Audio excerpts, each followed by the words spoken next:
It was a Saturday night like many others in San Francisco. The nightclubs along Mission Street were busy as usual. The year was 1989. I was in my 30s, and I've always liked to go to Latino clubs. Patricia Aguayo was at the popular Club Elegante.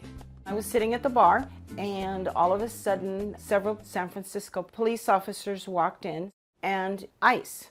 They locked the door and said nobody could leave. Who was to ever think that this was going to turn into a deportation? Immigration agents did not have a search warrant, but held everyone in place to check their identification. It was a well-known club. They knew that it was predominantly Latino.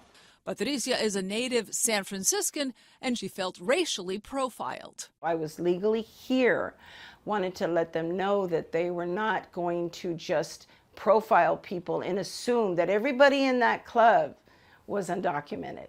Patricia and the ACLU filed a class action lawsuit claiming their constitutional rights were violated. They were detained and questioned simply because they were Latinos. They won. When I came out of that immigration raid, I was stunned. Just because I look this way, I'm going to be profiled and stopped. The incident led to an expansion of the city's sanctuary policies, forbidding local law enforcement from cooperating with immigration agents. Immigrant advocates say raids at places where Latinos gather may come back under the Trump administration. The last time President Trump was in office, 7-Eleven stores and convenience stores were subject to immigration raids in neighborhoods where Latinos were heavily populated, and is designed to frighten and terrify the immigrant community and encourage what's called self-deportation. The United States has had 2 previous mass deportations of primarily Mexican immigrants in the last 100 years. The first happened during the Great Depression, when unemployment was high. This was done through mass arrests by state and local police. People were rounded up who looked Mexican, were put on buses, trains to the U.S.-Mexico border and dumped.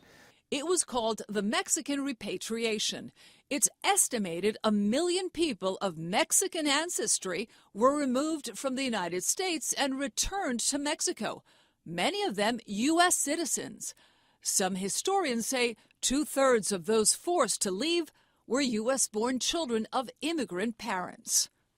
In effect, what occurred was an ethnic cleansing, a removal of people of a particular background. A second mass deportation happened in the 1950s. It was called Operation Wetback.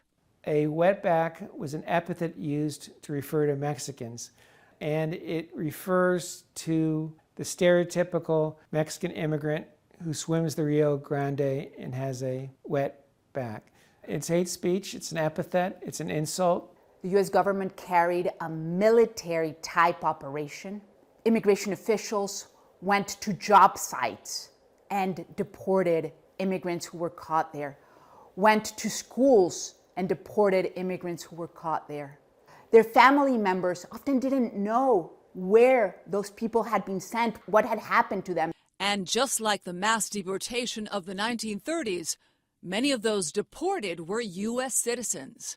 They couldn't leave their children in the United States by themselves, so they were forced to take them with them. And this is a deportation campaign that Donald Trump has said he is going to imitate. On day one, I will launch the largest deportation program in American history. The Trump administration says its mass deportation will first target those immigrants with criminal records. Prioritizing the people who pose the most danger and removing those people, that's certainly going to happen, but it doesn't mean that they're going to just turn a blind eye to everybody else. There's still Border Patrol. 2 weeks before Trump's inauguration day, immigration agents conducted raids in Kern County, targeting immigrants with criminal records. Cameras show Border Patrol agents descend onto a Bakersfield Chevron gas station. Agents lingered and questioned Latino customers.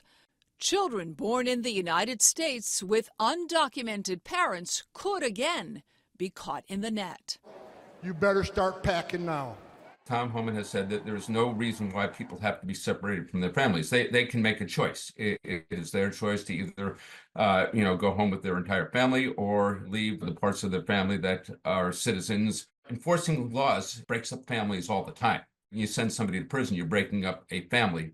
And it's a consequence of what the individual did. We had citizen children who were in effect deported with their parents and were in effect told, even though you're a citizen, you're not a citizen like white Americans. It had a tremendous impact on the sense of belonging of people of Mexican ancestry, and it lingers to this day. Leanne Melendez, ABC 7 News.